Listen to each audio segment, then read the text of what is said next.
my question is for Mr. Flynn regarding Beech Grove. I've been very concerned about the furloughs you're considering. I'm especially concerned about the possible impact on maintenance facilities. Can you tell me whether or not, if you plan to cut positions at Beech Grove? I'd also appreciate in writing any plans you have to change the workforce levels at the Beech Grove facility.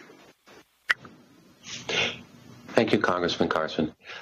We are not furloughing any employees at Beech Grove. In fact, a number of our Beech Grove employees did take the VSIP, the voluntary separation, and retire. So, in fact, we're actually hiring some employees in Beech Grove to backfill the positions. As you know, Beech Grove requires some substantial capital investments over the next several years.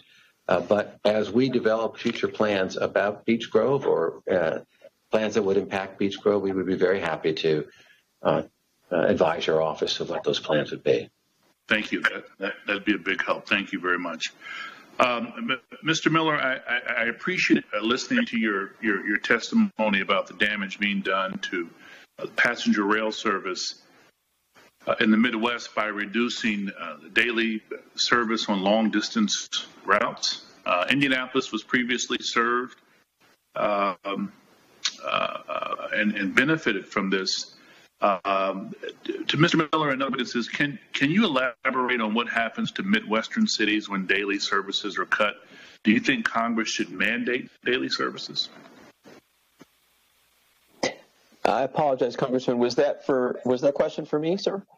It's for you, Mr. Miller, and if anyone else wants to jump in about a congressionally mandated daily service, chime in. Well, yes, sir. Our position is that, yes, these services should be at a minimum daily. And the reason for that is because of the multiplier effect that these services have in the communities. And, you know, we've heard a lot this morning, an assertion that Amtrak is required by Congress to make a profit. It is not. It is required to minimize subsidies.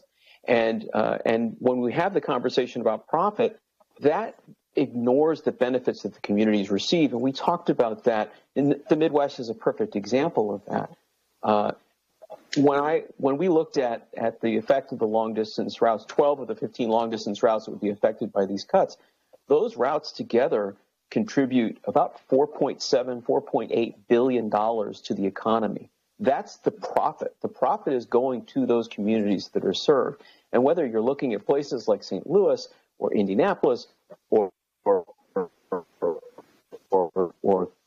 anywhere in the West, these are services that provide an outsized benefit in terms of tourism, in terms of visitor spending, in terms of taking vehicles off the road. All of those impacts are measurable, quantifiable, and you know, Amtrak itself used to talk about $7.4 billion of value to the economy that was created. We think that number is actually a low ball. We think it's actually a little higher than that.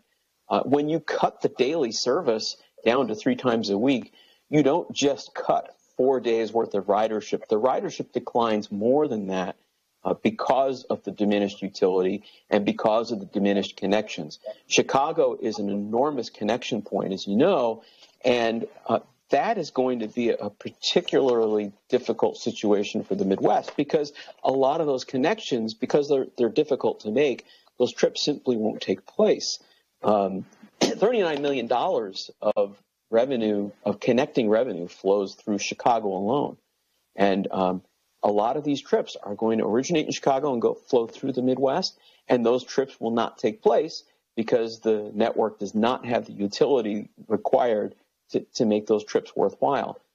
So those are people that will not be getting off in those smaller towns, will not be spending their money in those towns, will not be eating in the restaurants, and will not be supporting the local economy. And that's a big blow. It's already a big blow, and it's only going to get worse. Thank you. Thank you both. Chairman, I yield back.